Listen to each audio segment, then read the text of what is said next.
Jagat Dewa Bathara ya jagat pangestungkara gawe kaget tak kira yen to Ratu Sabrang ingkang sowan Werkudara apa bareng tak wis padake raine ora pangling iki rak Bagong to. Wah, Caedan. Le nyilih sandangan endi? Tak kira nek anakku Gatut. Rama Kyai, mbuh. Bagong kok ya bisa-bisane ing atase dadak nganggo sandangan cara satriya kaya mengkono. Nune nggih. Sewu-sewu kalapatanipun ingkang abdipun Bagong Tadawadana sinuwun. Ya ora dadi ngopo Bagong. Betek-betekipun kula pengin merajakaken sinuwun Prabu Darma Kusuma ngantos kula nyewa sandangan ngenten iki. Iya Bagong. Nggih, nyuwun ngapunten nggih. Ora dadi apa. Oh, nuwun sewu, Ger. Menika sinten? Menapa ingkang putra Jodipati? Menapa putra Madukara? Sanes bapa, mbok menawi bapa mboten mresani krana saking wingking. Menika pun Panakawan Bagong. Oh, wedhus tenan ora. Tiwasta. Apik-apikke ora nganti dehem ngono Nalendra sowan. Oh, jebul Bagong ta iki. Wah, lah penembanduna barang teng mriki. Oh iya Bagong. Oh, kowe nganggo sandangane sapa? Mboten ngertos niki sandangan Sencaki napa Gatotkaca lho radong. Sing penting kula nggo. Sing wigati kula merajakaken sinuwun Prabu Darma Kusuma. Panakawan Bagong Padhararja sapraptamu. Nun. Tansah pinanganing kawidadan ring Sambikala. Kepanen kula ngaturaken sembah sumenging pangabekti kula kundha sanipun Wa Prabu. Wa Prabu dengkul matos. Mengki kaya putrane lho. Sinuwun Prabu Darma Kusuma. Iya Bagong tak tampa pangestuku Tampanana. Kula pundi nggo jimat paripe dayanana ing kasantosan. Bagong Padhararja. Nune nggih wilujeng Ndara. Prayoga nunggun mulunggu. Nggih. Aja dinggo sak nggon-nggon, kok dak kleru leh ku nyebut. Mboten mungkin iki bar niki nggih. Cucul kula ya ming wangun apa mboten ngoten lho dadi piyayi. Le wangun awakmu wis wangun ning raimu tetep kere. Kempun atos suarane. Oh, Bagong Padhararja sapraptamu. Pengentenipun Begawan Durna wilujeng nering Sambikala. Oh iya tak tampa. Pangestuku Tampanana Bagong kula pundi nggo jimat paripe dayanana ing kasantosan. Bagong Padhararja sapraptamu. Panangan Bagong Padhararja sapraptamu. Pangestunipun Ndara Kembar wilujeng bekti kula kunjuk. Iya Bagong. Tak tampa pangestuku Tampanana. Nune nggih sanget anggen kawin dadosaken jimat. Tak tampa pangestuku Tampanana Bagong. Nune nggih jimat. Nenana ing kasantosan kabeh ping do mengestoni cok. Iya Bagong. Nggih. Ana apa Bagong? Sepisan kepareng ngaturaken tebah Siti Sekul binung teling ron klapa apuren tambah bilih wonten lepat kula anggen kula ngunjaken sampun Prabu Darma Kusuma. Iya ora dadi ngopo Bagong? Matur sembah nuwun. Ndungkap angka kalih mugi andadosna ing kawuningan. Sowan kula menika mboten saking pikajengan kula piyambak, namung kula menika dapur dipun utus dening kakekne Semar utawi bapak kula Semar utawi tiyang sepuh kula Badranaya. Iya Bagong, bapakmu ya gene. Bapakne ajeng pejah. Lho. Sebabe apa? Lara. Bapakmu lara. Nggih. Sak pengkere Ndara Janaka Kesah, kabar sing kula tampa, Ndara Janaka nika nilar kasatyan Madukara, nilar negari Ngamarta. Menapa leres mekaten sinuwun? Iya pancen bener. Mboten gantaran wektu bapak niku opnam. Bapakmu lara. Nggih.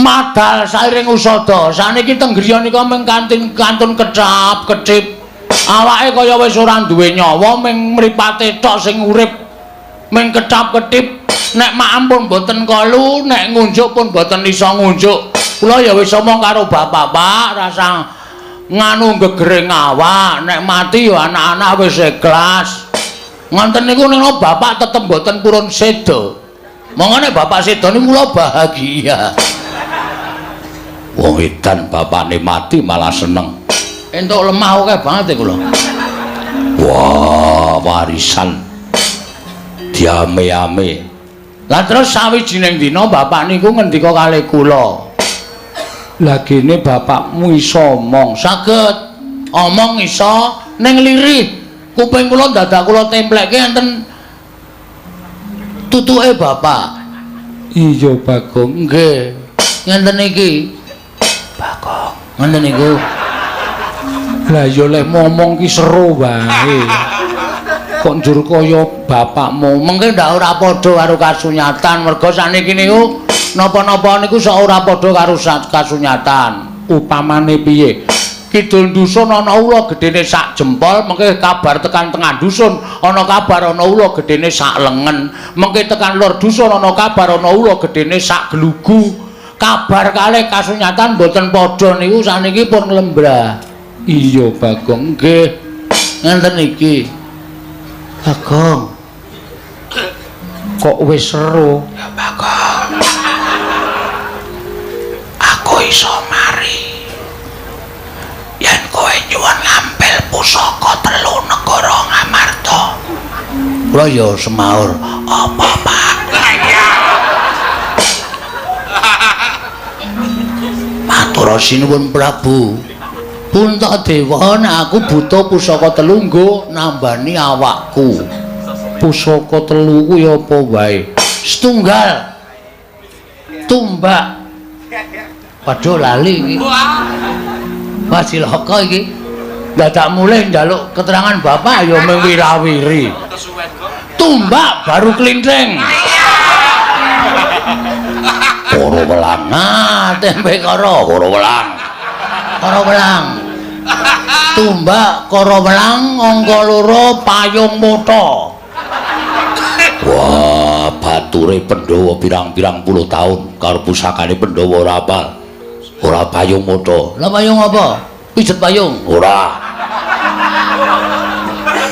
payung tunggul naga kalih perpustakaan wilayah pustaka jamus lah pustaka jamus Kelimasada nedya kula bolong-boyong nedya kula boyong wonten negari Ngamarta anu Karang Kadempel ingkang wigati kinarya Jambi Bapak Semar pungkasane ngatur kula menawi Sinuwun Prabu Darma Kusuma maringaken kanthi ikhlasing penggalih kula ngaturake panuwun ingkang tanpa pepindhan ateges Sinuwun Puntadewa menika menggalihaken lelabuhane bapak nggone momong para Pandhawa wiwit kuncung nganti gelung wiwit jabang nganti claprang nek mung diwisuno ngambil pusaka 3 mesti kemawon dipun paringaken ewadene Sinuwun Puntadewa ngekahi pusaka 3 menika kula sampun macak cara Gatotkaca kula mboten ajeng wedi kalih sinten-sinten nek perlu kula untir kabeh wah Puntadewa kakangku Werkudara piye aku apal karo Bagong yen wis kaya ngene iki dheweke ora iso dienggo dolanan ora iso padhake tawon dilangin tuku nggo dolanan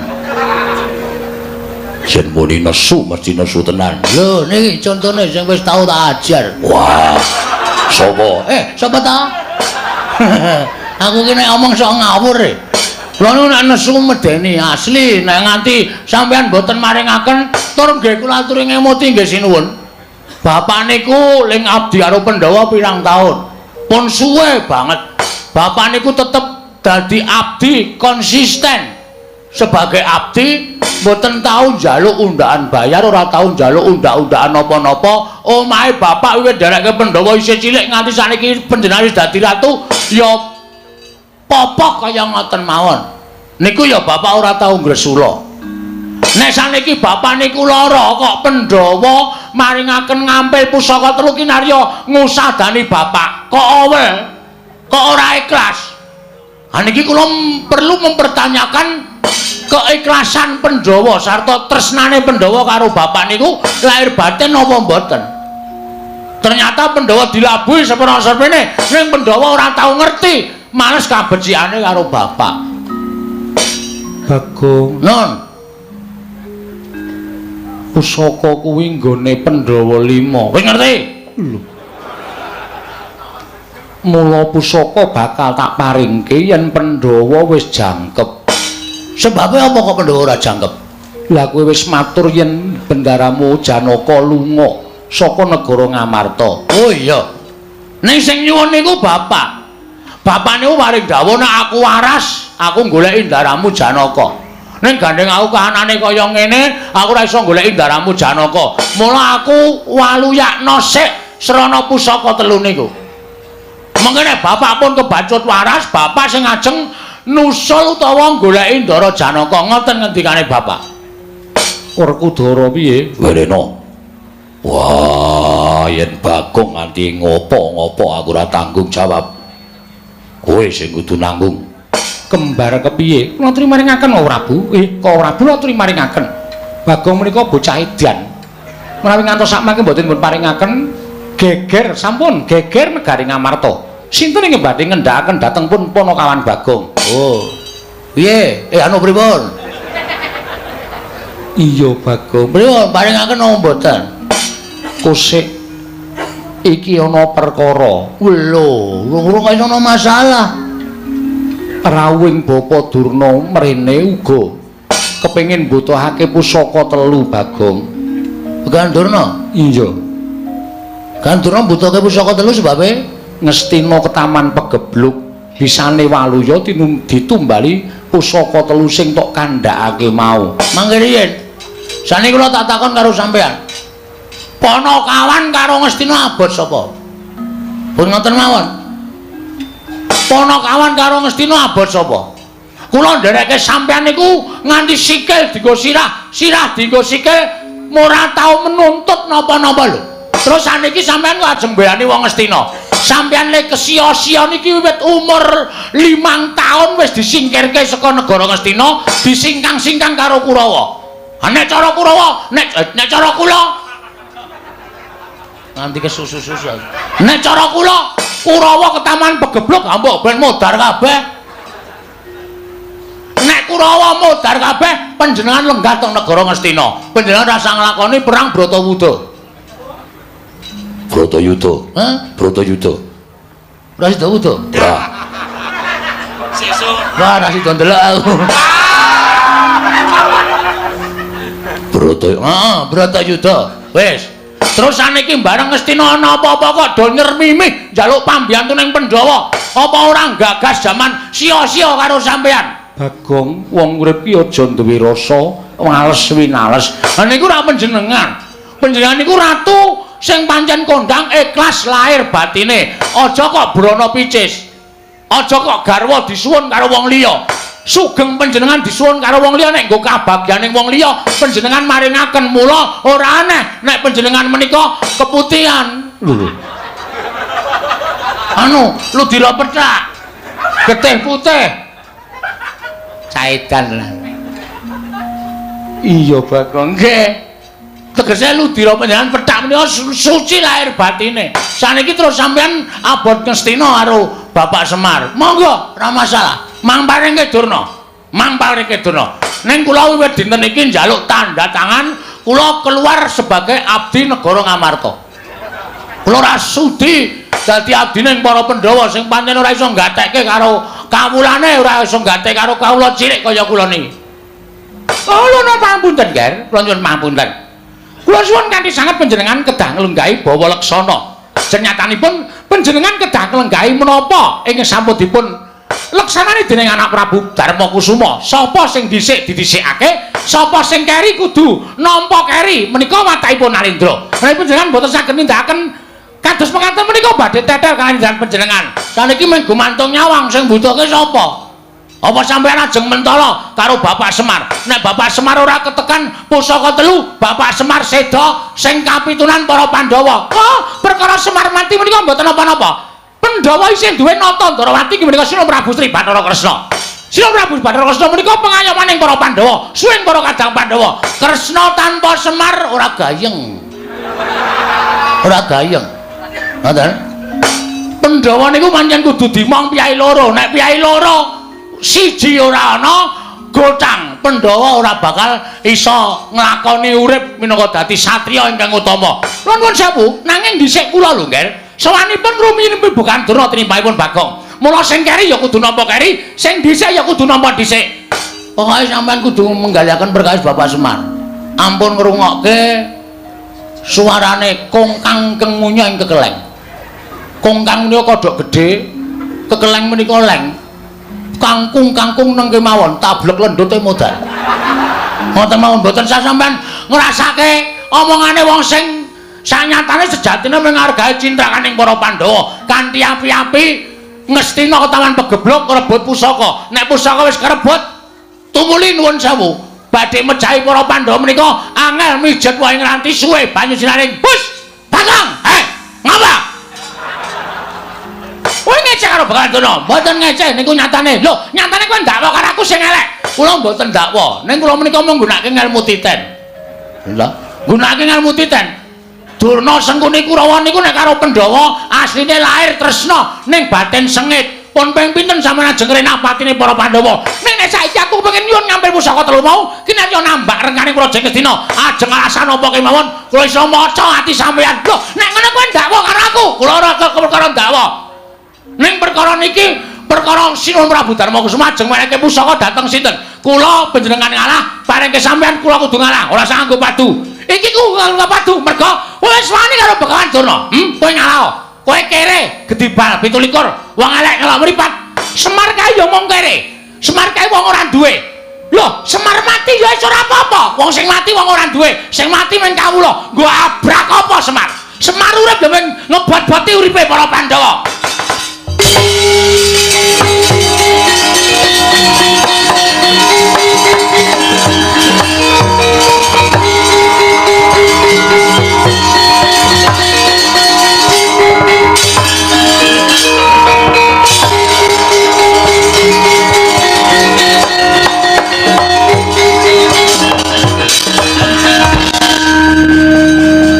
Bagong kok salin koloran iki arep gelut e.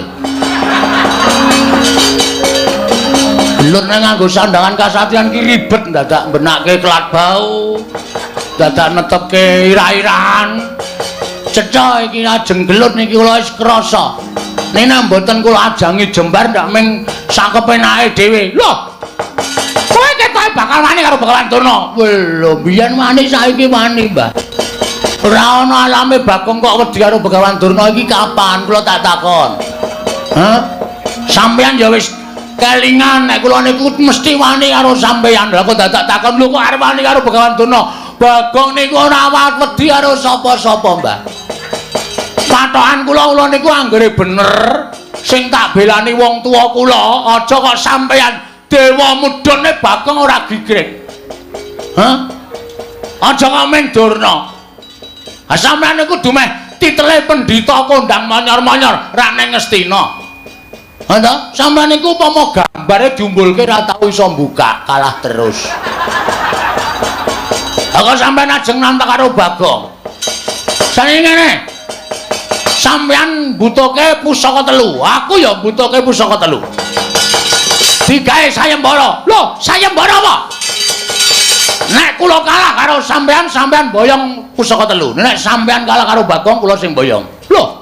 Oh, lah kewanen bocah iki, kewanen ucape. Ora mbok pikir dhisik, wis tak pikir, Mbak. Wis tak pikir. Aku ngerti kowe nggo Kurawa ta, kowe gleleng nggo Kurawa. Kowe iki nek dhewe ya mung cekutas, cekutis. Ora ndek kewanen apa-apa, ning gandeng kowe nggo Kurawa, Dursasana, Kartomawa, Surtayu, Surni, Sinden ngono iki. Kowe mesti gleleng. Kowe mesti kaya yak-yak kae. Ning slamus apa ki? Sasuwene urip Bagong iki dilalah kok ora wedi karo Kurawa. Ayo kruyun. Kruyun. Bagong aja gawe dak-dakan ning pasulayan. Sampeyan meneng mboten? Kene ana sing ngisru-ngisru leh kula nesu, ora nyawang sapa-sapa. Amuk kabeh. Nganggo tata krama ora? Nganggo.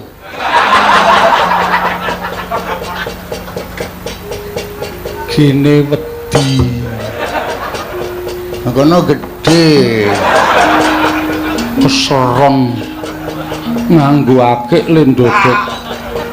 Wah. Lali ra tak copot. Lho nang ngono kok wani karo bekal kula sing tak wedeni apamu? Ayo metu jaba. Lho, kowe kok wong tua kok ora mikir to? Carane ta? Nek ora aja tak njaba. Rugi. Goblok ora. Aku ora guneman karo kowe sing ora ono. Nek panjenengan ngomane metu jaba. Ayo metu njaba. Tanding karo Begawan Durna. Nuwun sewu sinuwun mboten kula miwiti ajanging pasulayan. Ning gandeng Bagong pun ditantang. Nendi papane wong neter kanthi dayan. Nang alon-alon negara Ngamarta cemtoke kowe aku sing tekane pati. Wah, pendhita tak ingkel-ingkel garing ati.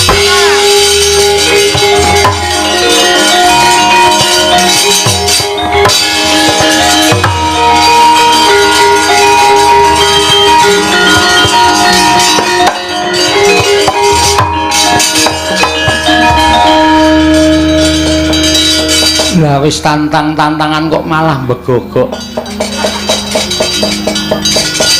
Kawula ora diwangi ya mudhar tenan. Lah jare mau wani, Mau ora ana Begawan Durna. Nek ora ana karepmu piye Bagong? Putrane do mangkat mboten? Sapa? Ndara Gargaca, Ndara Antarja, Ndara Antarsena. Wah, aku ora weruh. Ning pendak-pendak pasewakan mesti eneng Gatot Antarja Antarsena ora bakal tinggal karo kewajiban. Sip. Kula nyuwun ngambil Ndara Antarsena ya. Nggih. Yo. Ndara Antarsena Ndara Gargaca Antarja kula suwun ngambil. Sakarmu yen anakku gelem ngewangi karo kowe. Jalu ana tulung. Kon ngundurke Kurawa. Sip. Makasih. Iya. Sampun sinuwun kula nyuwun pamit. Sing ati-ati Bagong aja kaya bocah cilik. Darana kula sedewa kula nyuwun pamit. Iya Bagong sing ati-ati aja kaya iya Bagong sing ati-ati aja kaya bocah cilik. Dara Werkudara kula nyuwun pamit. Yo Bagong sing ati-ati aja kaya bocah cilik. Matur nuwun lho pun paring ngambil Kang Putra. Nek wonten ora ngoten ndak kula kalah karo Kurawa. Wah, yo sing ati-ati. Mergo jroning ati kula ora ikhlas nek pusaka telu ajeng diboyong kali Begawan Durna niku kula ora ikhlas lahir batin. Yo wis mongso Baranga. Nggih, nyuwun pamit. Sing ati-ati aja kaya bocah cilik. Nggih. Sampun sinuwun. Iya Bagong aja kaya bocah cilik Panakawan. Nun nggih. Nek mboten ngoten ndak ora rampung-rampung perkarane Durna niku mung arep gawe maksiat. Durna niku mung arep gawe kisruh negara Ngamarta. Kula sing ajeng nambaki. Iya Bagong mangsa Barana. Nun nggih. Nyuwun pamit sinuwun. Iya sing ati-ati. Sampun Ndara Kembar. Iya Bagong sing ati-ati, iya Bagong sing ati-ati. Dara Werkudara kula nyuwun pamit. Yo Bagong nyuwun ngambil Kang Putra. Yo wis kono. Tak paringi ngambil. Nggih, ngoten mawon nggih mungkin ndak selak kewengen malah ora prayoga kedadiane merga niki gawat tenan. Iya. Nek nganti sinuwun Puntadewa kelangan tumbak karo welang payung tunggul naga pustaka Jamus Lima Sada niku wong sing ora seneng karo Pandhawa niku ajeng gawe cintakaning para Pandhawa niku angel mijen moing ranti suwe banyu sinaring. Nggih ta? Iya. Leres mboten? Bener. Kula nyuwun pamit. Sing ati-ati aja kaya bocah cilik. Ndara Kembar kula nyuwun pamit. Iya Bagong, iya Bagong. Ndara Werkudara yo ora mangkat to. Oh, mangkat ya Jem. Nggih ngesna dawuh. Wis sapa kuwi sik lemu kuwi? Adik kula. Rondo. Wah. Ora ngabari aku. Aku ki penggemar. Penggemar tekule atos. Sampun ngoten mawon kula nyuwun pamit sinuwun. Sing ati-ati aja kaya bocah cilik. Nun nggih, pareng. Iya.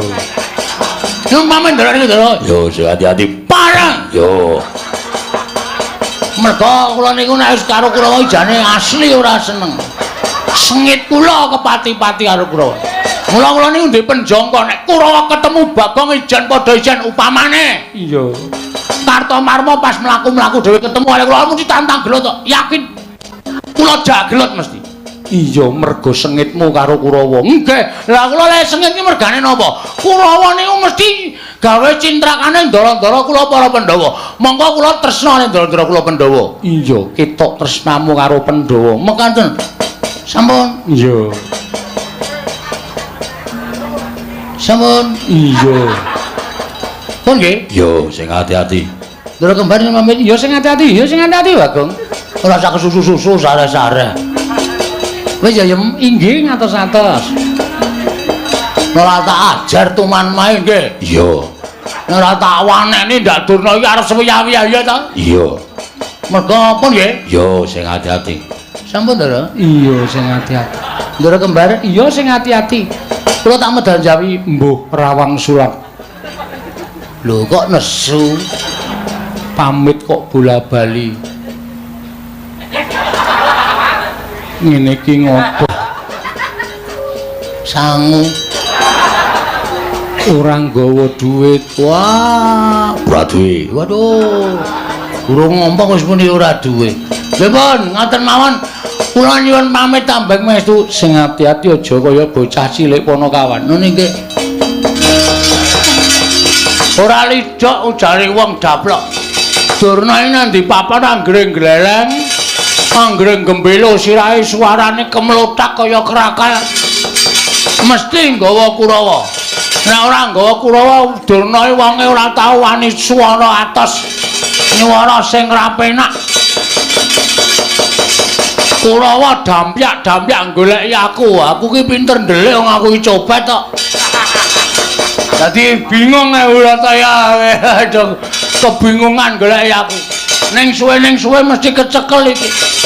Ndara Werkudara tak suwuni pambiyantu Den Kang Putra kon belani kula nggih. Ha kok bubar pasewakan kok Werkudarane ra ngetok pancen wedhus tenan. Piyayine ora iso digugu. Seprene kok ora ana kemliwire Ndara Antasena Ndara Gatotkaca. Nek aku nandingi Kurawa Ijen yakin mesti kalah aku. Wong Kurawa ki wong licik. Kurawa ki wong akal ukile wis ketok. Mesti nek mungsuh Ijen-ijen kalah karo aku terus ngeroyo, wanine ngeroyo. Lah nek dikeroyo ya kalah.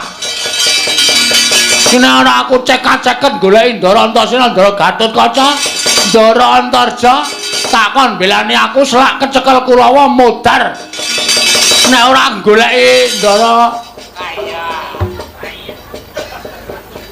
pun suwe. Ayo sawetara. Kok ora dehem ora watuk. Ora lara kon watuk. Pun mertos lek kula omong. Wis. Terus keputusane Keputusan sapa? keputusan sampean bilani kula mboten. Gong. Non. Aku kuwi tau tate tok udan. Nggih. Aku tau tate tok mong. Dek cilik biyen ning aku ora kelingan. Ning kowe tau tate momong aku, Gareng ya momong aku, Petruk ya momong aku. Semono uga aku Hakum. Aku kelingan jaman dijedi ning Kawah Candra di muka. Biyen aku capet-capet ketok ana Ponokawan sing nunggu aku ning pinggiring kawah. Aku kula nika. Ha Petruk iki wedi karo panas. Gareng iki karo Kawah Candra di muka di kula sing nunggu sampean. Kowe Nggih. ngaturke panuwun. Sami-sami. Sampeyan tegese utang nyawa kali kula. Mestine ngono. Yen nganti kowe kena genining Candra dibuka, mesti kowe tekaning pati. Mula aku ngaturke panuwun dene kowe arep gelem nunggu nalika aku dijedi. Nggih. Terus iki mau Kanjeng Rama paring dawuh. Rama sapa? Rama Werkudara. Ngendika pripun? Kowe arep diajar Kurawa. Nggih. Panjenengan nika pundha mangkat. Wonten sing gawa glugu, wonten sing gawa sekop. Ajeng mala kali kula. Terus sampean Aku didhawuhi Kanjeng Rama Kyai Jodipati kon ngewangi karo kowe. Oke. Ha iki sing arep kok mendorong tok iki piye iki? Aku ya kon ngewangi, gong aja kuwatir. Nah. Pon, nek sampean niat ngewangi kula, maju, gempur Kurawa. Ning nek aku sing maju kok kira-kira ngisini-sini. Apike ngene, Gong? Pripun? Aku ngewangi ning kowe maju wong methoke Kurawa. Yo gelut wae yo. Kowe karo aku senggel. Lho, kok malah nesu? Nesu, wong ngewangi kok malah kula kon maju. Kowe nek lolo tak tambani, nek mati tak uripke. Aja kuwatir. Mangkato. Yakin? Yakin. Serius? Iya. Nganggo apa le nambani? Banyu sunget kuwi iki. Ki nek diperes metu banyune. Nek nggo nambani wong loro iso mari, nggo nguripke wong mati sing durung winanci iso kelakon. Wah, kene ndek kutil lampu. Kutil dengkulmu plocot kuwi. Iki pusaka padhake kutil lho. Kula tak maju, Aku sing tansah memanuki lakumu aja kuwatir. Nek ming Kurawa ora bakal menang karo kowe. Yen kowe tak tambani kowe tak uripke. Kowe diantem ngrasake lara, nek lara babak metu gedhe tak tambani langsung mari. mbok sampean buka apotek mawon. Hus. Kok malah kon buka apotek ora? Aku entuk tamba mujarab kaya ngono kok. Wis mangkato, Bagong mangkato. Yen pancen kowe engko kerepotan, aku ndelabung saka Degantara. Wah, iki arep gleleng ya. Nggih, nun mengestu nggih. Yo sing ati-ati. Ning ampun ada-ada saking kula lho. Ora. Terus sampean ajeng temu ndi? Mengke ketok Kurawa. Aku ambles bumi. Iki pertanyaan meneh iki. Terus kowe nek ambles bumi terus aku lek ngundang sampean pripun? Aja kuwatir, kowe ngejluk lemah ping 3, aku metu. Mosok ping 3 metu. Iya. Ono sampe bola-bali ra tau metu. Aja sembrono, mangkato. Ketunduk Kurawa, nyun mengestu sing ati-ati aja kaya bocah cilik.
Ridho mangawur-awur wurahan tengarane ngajurit Gong maguru gongso tetekaya butula pancen bener apa sing ndikake Kakang Penemban Durna ing atase mung sak derajate Bagong wae lah kok ngembari marang panguwasaning pendhita ing Sukalima. Iki kaya patih senggune. Iya, Bagong. Lho, ora basa karo aku. Basa ya gelut ora ya jotosan. Ora usah nganggo basa-basa nang kene iki nang alun-alun. Monggo aku mau nantang karo Begawan Durna sing ketok patih sengkuni sak kurawane jelas kowe mbelani Begawan Durna. Pancen kepara nyata. Rasah kok ki ana omong sing tanpa guna. Kowe po Kartos Lebar kuwi sing maju. Kartomarmo atus libur dengkulmu plocot. Heeh, Kartomarmo sing maju. Kowe aku ya wani, Kartomarmo aku ya turah wani. Aja kemeng Kartomarmo ijen. Kerubutan sak Kurawa ora bakal tak tinggal loncat. Lah serep nyawamu. Ora serep ora dadi maling. Ayo. Kowe apa aku sing tekaning pati? Wani karo Kurawa. Sing tak wedeni apamu? Mo Kartomarmo wonten timbalan. Kowe iso mateni Bagong cilik iso mbondo tangane ngrincung sikile. Nampa bebungah saka Kakang Penemban Durna. Bagong, kowe ngalah. Ngalah piye?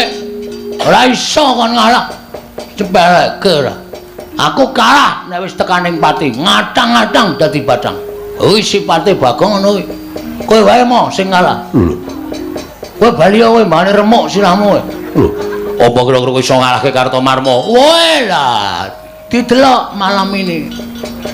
Bengi iki kaya aku sing tekaning pati. Pedhot sirahmu, ha? Pedhot gulumu. Wah, gimer sirahmu tak nggo gatheng kowe. Wah, jan saya suwe aku malah saya merinding. Bagong Sumbari kok meden-medeni. Ora men kowe mo. Patih tuwek iki cecek yuntune. Ora mlunga saka ngarep aku. Amuk Suramrata, Jayamrata imbang yen padha-padha pecah sirahmu. Pecah genti leganing ati bareng.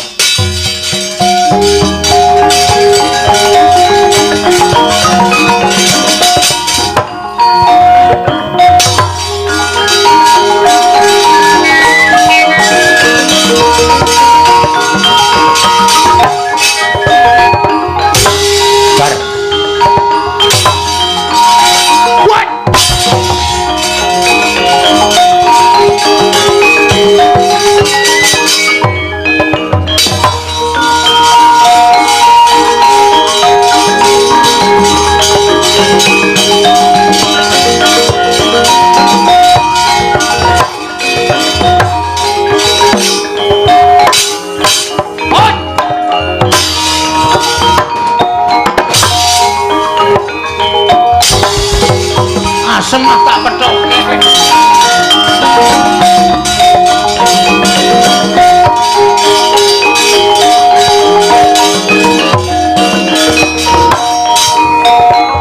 Modare, edan.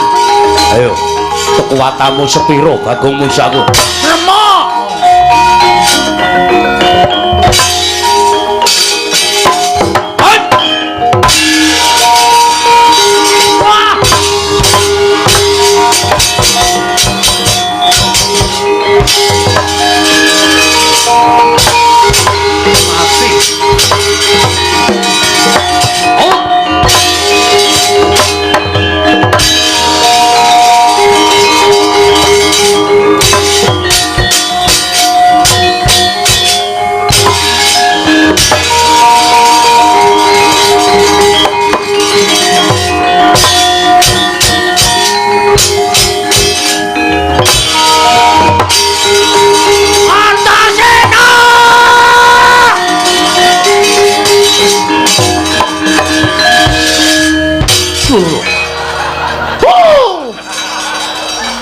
Ngapa?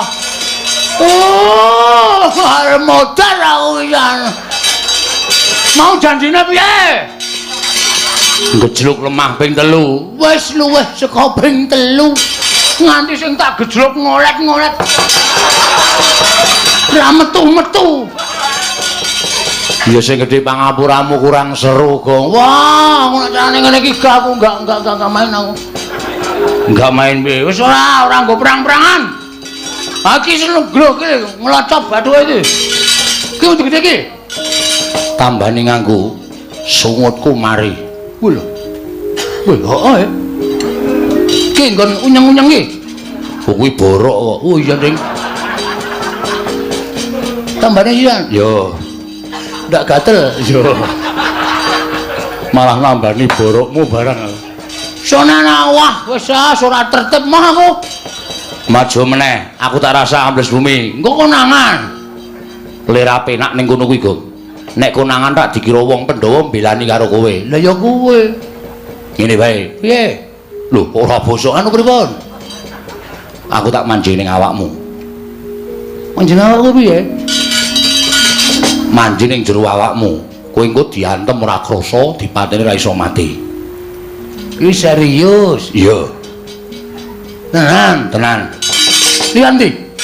Lajene? Ora iso. Kene wae apa piye? Ciut ning ngombo iki. Yo. Elastis. Ora sudi. Ametu ngendi kok ngewohke? Kowe ngamet ambegan, aku tak mlebu ning awakmu. Ngamet ambegan? Wis ya wis. Nek aku mlebu ning awakmu kowe dikapak-kapake ora apa-apa.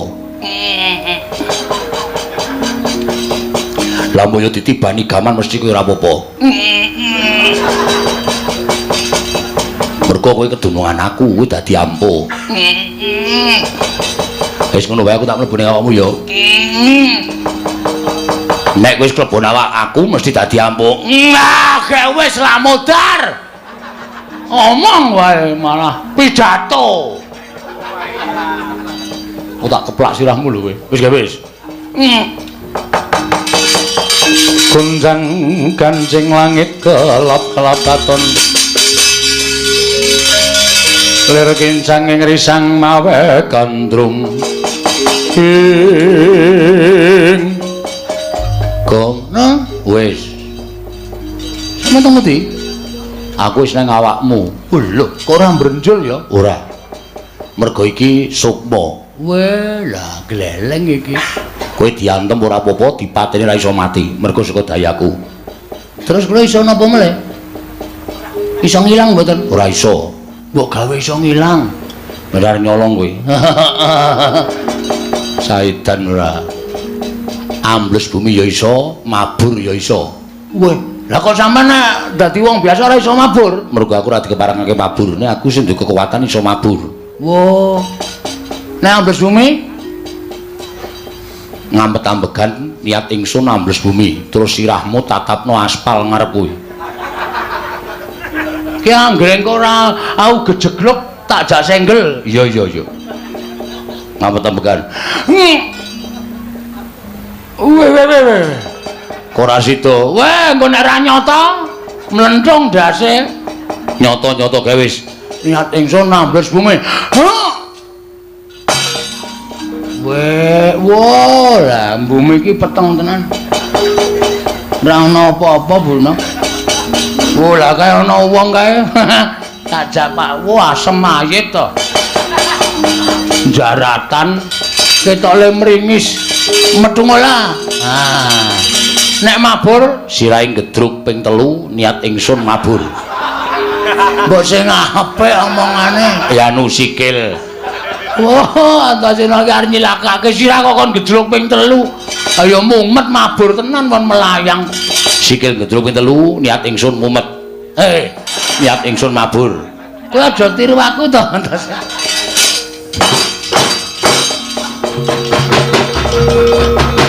Wah, ya ape nek mabur mbane rambles bumi. Wah, iso weruh ngendi-endi. Wedian ini orang golek kamar mandi ra ono gendenge. Rugi iki. Lah, iki. Kamar mandi kok rung kelakeki gendeng. Oh, tuwa ra sido. Ting klinting kabeh wis. Sra motok.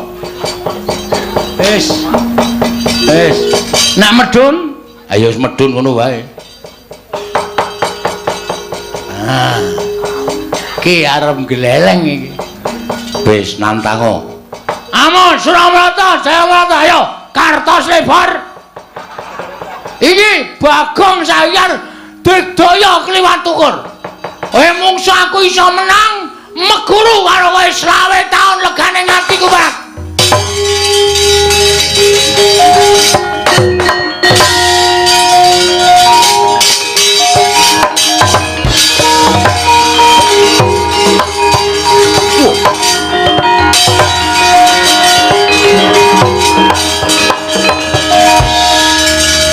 Meripate kok mendelik wae mataku ambar ngopo sajae mentas meguru anyar ora memper meguru kok ming sedilit ning matek aji jaya kawijayan ayo kowe iso gawe aku semaput gedene aku tok antem glecak meguru karo kowe 20 taun pecah siramunya.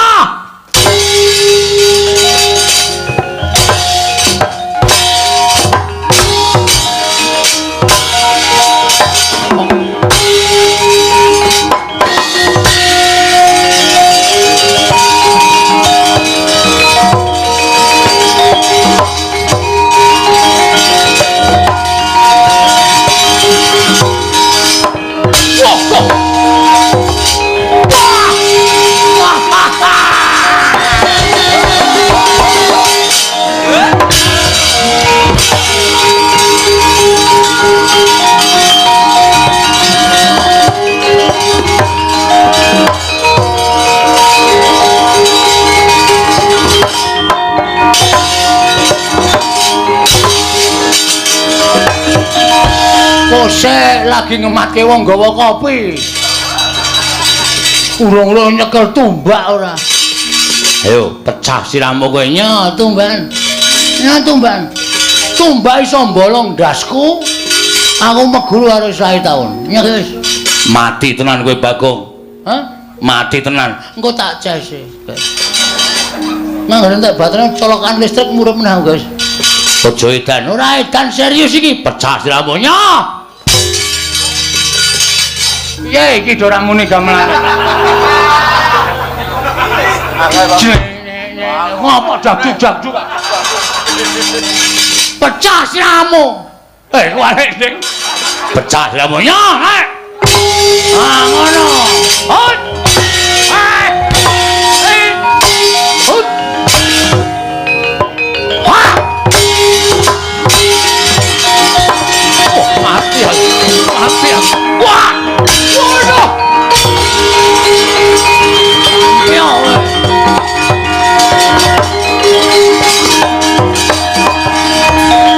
Diletek dasmu wis semaput ora. Balekke ora. Rumangsane padake wong loro saudon telu saurupan. Tunggale Kartomarwa Kurawarwane ro Bakaya amuk legane ati.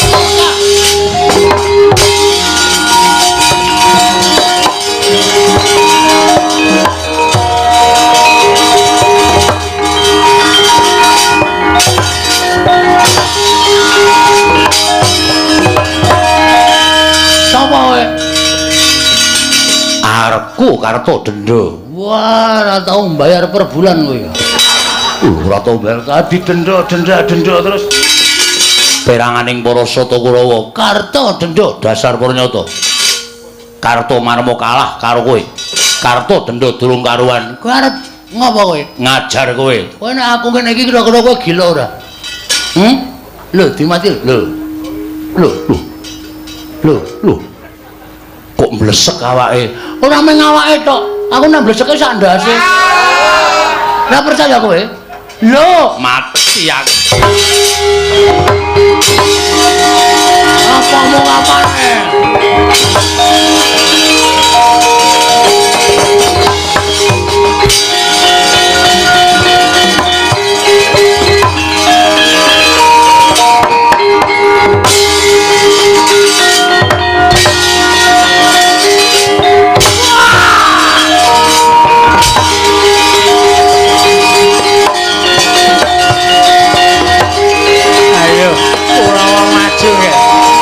Maju kroyok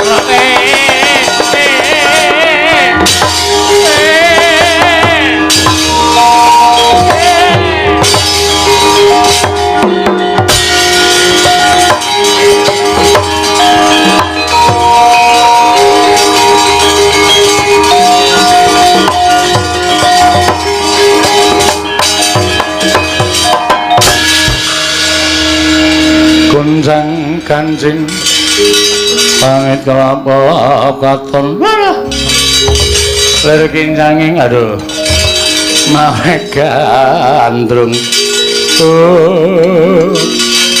nyuwun pangapunten Kakang Durna lagi metu kaya wis kesonjo mbaya mboten nginten babar pisan nek Bagong digdayane iki liwat ukur lho Bagong digdaya mergane kula sawangsa ing katebian iso ambles bumi. Bagong iso ambles bumi iso mabur. Kakang Durna Kurawa bubar maut mboten kanten-kantenan. Lha sumanggaken Kakang Prembaturna. Oh, lho Bagong aja pamer. Kuat nampani Kyai Cundha maneh aku meguru karo kowe keparat.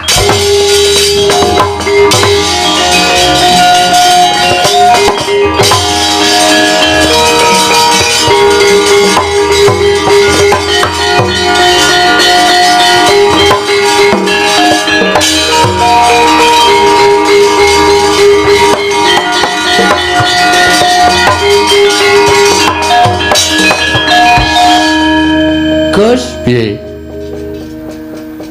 Durna beto drei, drei dengkulmu. Kae dudu drei. Lah napa? Kae pusaka arane Cundha Manik. Waduh, murup kaya wong nyuluh.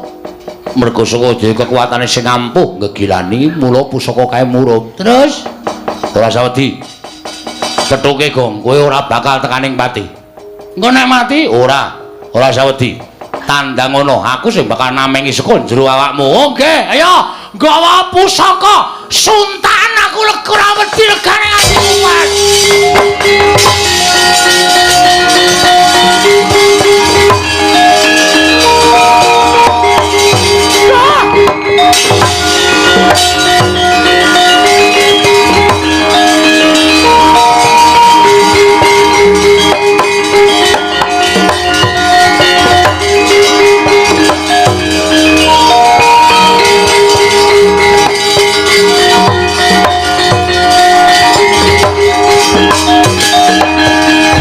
Pandhita kang minarya wangsit pindha gombang kang ajaping tawang susuh angin ngendi nggone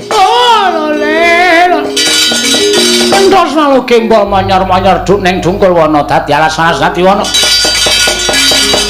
saya gembelo siramu saya greleng pacakmu keparat ing atase wujude Bagong wae kok ngorak-arik para sata kula wis kasan bubar sar-saran ora karu-karuan. Ayo, nek pancen kowe digdaya tandhana Kyai Cundamanik. Kowe sing wong jireh penembandurna. Durung babak kulitmu, durung putung baluhmu. Kowe wis gawa pusaka Kyai Cundamanik. Ayo, nek pancen pusakamu iki digdaya tamakna dadane Bagong. Loh, kowe wani nambani Kyai Cundamanik? Ora wani sebab apa? Pusaka ampuh karo ora gumantung kowe. Ning gumantung kelakuane sing duwe pusaka. Nek kelakuane sing duwe pusaka kuwi elek, tumindake angkara budi candala, pusaka sing ampuh ora bakal ana dayane apa-apa. Ora percaya? Bisa dibuktikan. Silakan. Lho kuwi nyatane kaya ngono. Kabeh-kabeh kuwi mung gumantung ana kersaning sing gawe urip. Ampuhing pusaka, ampuhing menungsa. Marati papan panggonan ki mung gumantung karo sing gawe urip. Hah? Wis tau ngerti ceritane Nabi Musa? Loh.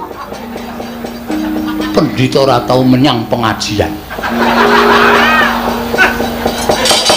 Nabi Musa kae tau ngomong ya, kae entuk firman saka Gusti Allah.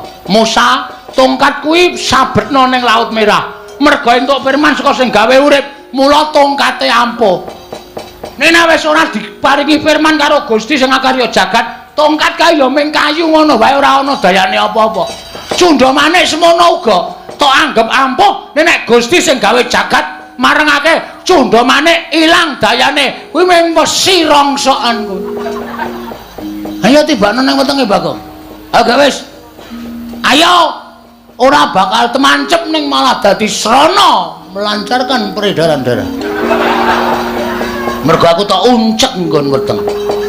Wis, aja kok kian gunung sing tanpa guna. Dijajal apa piye? Oh, lakon mati dening aku. Wah, durna bapakku, Bagong.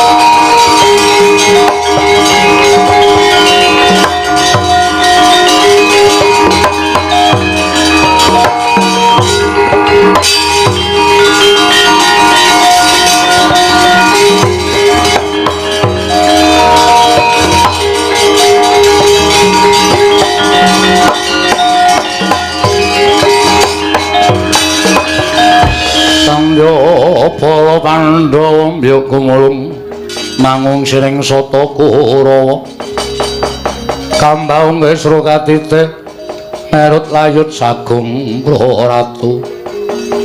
Kula nuwun mapunten, Nggih. Iya, awis saking pangatenipun ponakan Bagong saengga kula damel ribet wonten ing negari Ngamarta sewu-sewu kalepatanipun ingkang bapa Tadah Wadana. Bapa Penemban. Mestinipun Bapa Penemban Durna menika saged menggalih Bagong menika namung drajating Panakawan. Nanging sabab menapa panjenenganipun Bapa Penemban Durna mituruti dhateng menapa ing dados pikajenganipun Panakawan Bagong. Oh, inggih amargi Bagong sampun kurang ajar dhateng Bapa ing Sukalima. Bagong sampun nias dhateng Bapa ing Sukalima. Bagong sajaipun sampun ngilani dhateng Bapa ing Sukalima. Namung semantena kang kinten kula Bagong namung dapur gegojekan. Mboten gadhahi niat wantun kaliyan Bapa Penemban Durna. Oh inggih menawi ngaten kula ingkang nyuwun mangapunten lan salajengipun kula nyuwun dawuh saking Paduka Anak Prabu Puntadewa. Menggah kados pundi babakan perkawis menika? Sapurnaning pasewakan ingkang putra tumuli manjing wonten ing sanggar pamelengan nyuwun dhateng panguwasaning Dat Kanggur Wengdat. Mugi-mugi pikantuka pepadhang nyatanipun Dewa Asung pepadhang dhateng ingkang putra pun Darma Kusuma. Jawata paring wangsit pusaka katiganipun menika kedah dipun lintoni. Lho, dipun lintoni menapa? Dipun lintoni wujuding kanugrahan ingkang badhe mandhap wonten ing jagat ingkang nami Wahyu Jati Wasesa Bapa Penemban.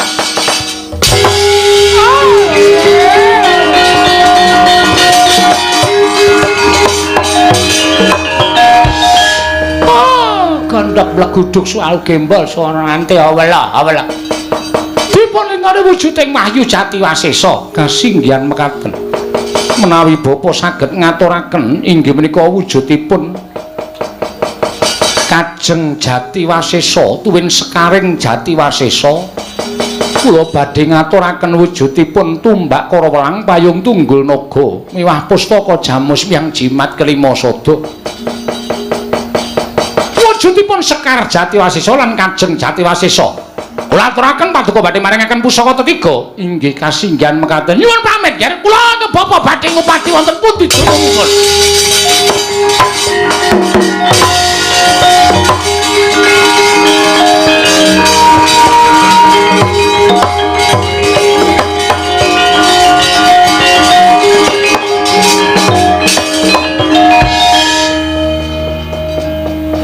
Nek dilintoni kayu jati biasa pripun? Bagong, no.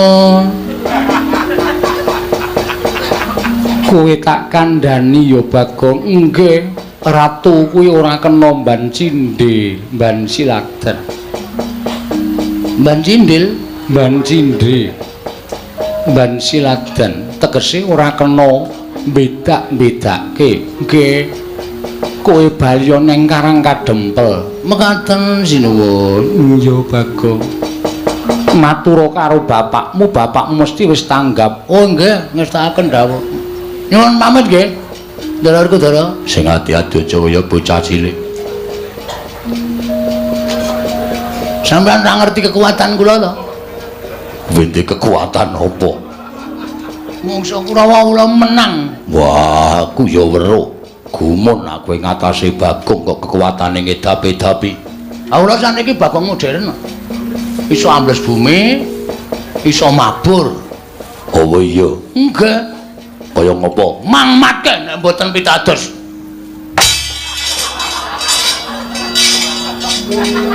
Seneng ta kowe? Bahagia ta kowe? Metu ra omong-omong. Soale iki nek metu omong. Modar. Dapusi ale Kang Putra. Kok minta slupe kok njur arep sapa-sapa arep dimuki bapakku barang arep diumuki wong bapakku wong ngerti kok arep diumuki. Mbok menawa kok wis Bagong Baliya sandangamu kae mau gawanen. Oh iya. Kula kakek kraton e wau. Ya wis jupuken. Nggih, ajeng kula nggih melih. Ya wis kono Bagong.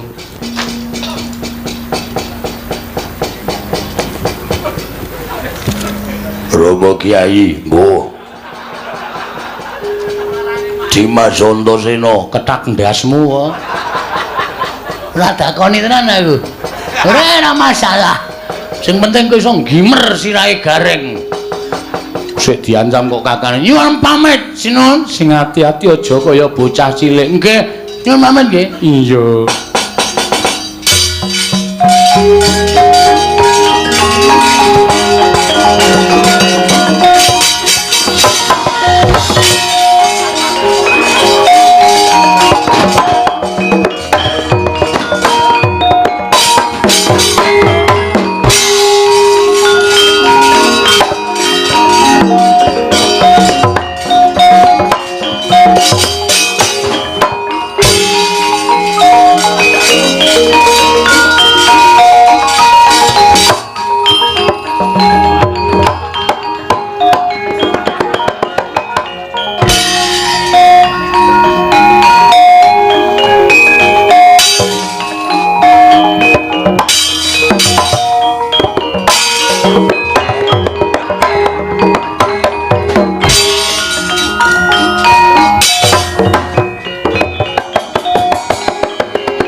Kanjeng Prabu. Ora caturan.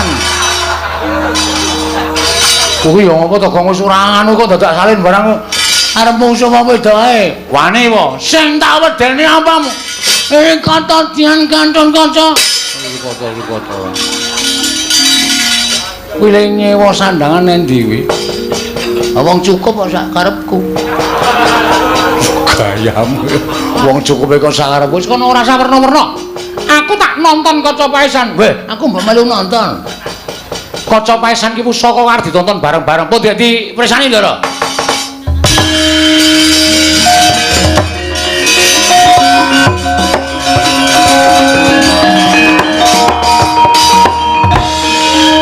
Pun ketemu wis mungsuhe. Kowe mlayu bapakmu Wadulana. Oh. Bapak, iya, lara niku. Wis to, nek kowe iku wadul mesti bapakmu tangi. Lha wadul pripun? Ya wis pokoke bapak ana wong wedok ngamuk, ketoke bapak tepung ngono ya wis. Yo kok yo, engko gek selingkuhane bapak to udu. Bapak ki wong suci kok ya. Engko gek nggonku. Wah embuh nek nggonmu. Wis ale ngawur kok kowe iki. Ora apa-apa ya terus embuh ora aturan. Senengane omongane mangkat to nggih.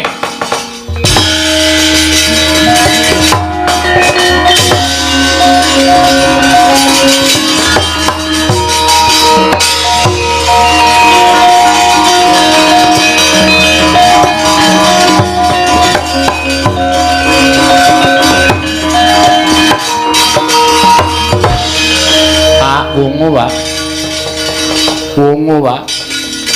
Enten wong wedok ngamuk. Ngendikane Sinuwun Kresna, bapak tepang, bapak tepung, wonge ngamuk ora ana sing iso menang. Nek bapak mboten wungu warang kadempel ajeng diobong, Pak. Mawungu.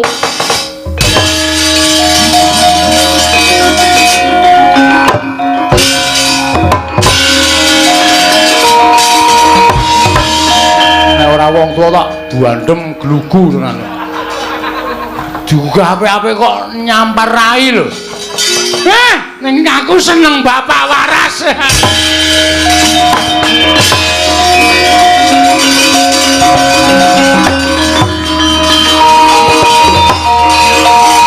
Wah!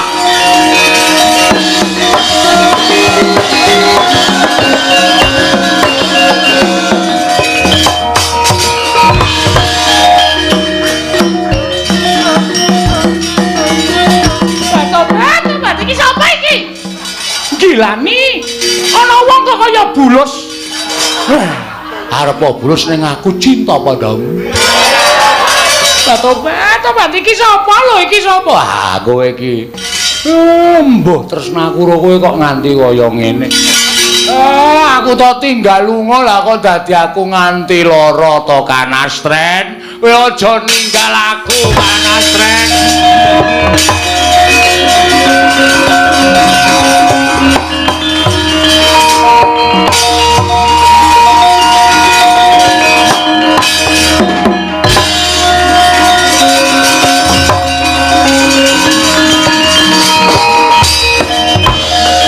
Patihku sirna mergolayu nalendring pura kencana Prabu Gudha Kesa ayo bela leganing atiku.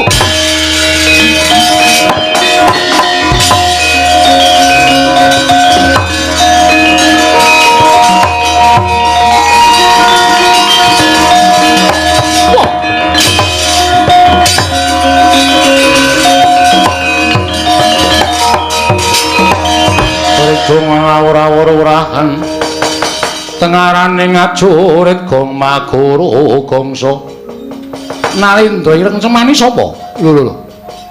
Kowe urung tau tepung karo aku to? Aku urung tau tepung karo kowe. Kowe sapa? Nalindra ing Pura Kencana Prabu Gudha Kesa. Kok ngamuk ning Karang Kadempel? Patihku sirna mergolayu. Lah iya, kowe iki kok golek patih kok wong wedok iki apa kurang wong lanang? Apa pancen dumpeh kowe iki langing jagat lan curing bawana? Kowe kuwi dikondhangake wenang garwa widodari kurang seketi kurang sewiji. Terus golek kanca kok kanca wong wadon ki apa wong lanang ora ana to Janaka? Kok kebangetan banget to kowe.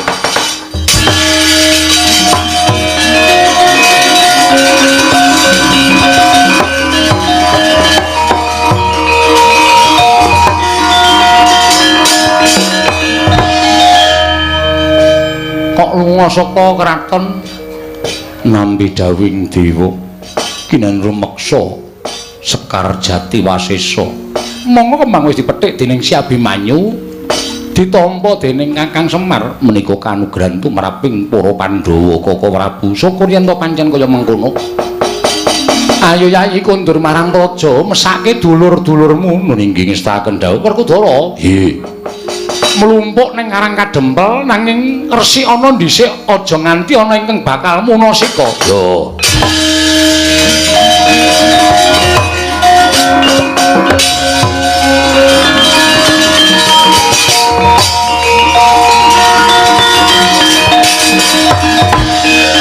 Werkudara Sekar Jati Wisesa.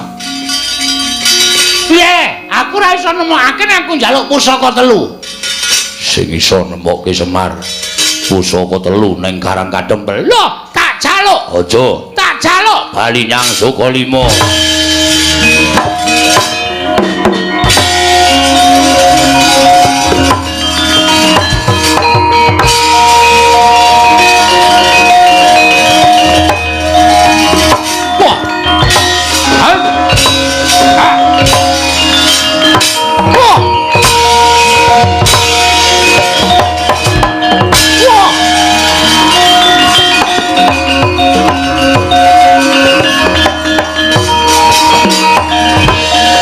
Arsa madangi jagat tumunguk-munguk paneng sapucak ing wukir marbak bangsu mirat keneng soroting surya mega lan gunung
sedaya sampun ketingal padhang. Sekar Jati Wasesa niku kula mboten milih. Ning pancen kula singitake enten kuncung kula. Pamrih aja nganti tiba tengastaning wong kang kurang pas nampi kanugrahan. Yo Kakang Semar. Mugi-mugi sarana nampi kanugrahan menika Pandhawa tansah njayeng bawana. Nirbaya nirwikara durga mendhak kala sirna dadi utusane Ngabdil manglurah satru murka saengga saged mujudaken jagat menika ayem, ayom, tentrem, rukun, matsinamadan, tetunggalan manunggal. Kakang Semar mengkono. Purnaning gati Sura Sudira Jaya ingkang ratsuh berasta kaping 10 Darmastuti rahang sami makarya rahang samya pinanggih Ndara.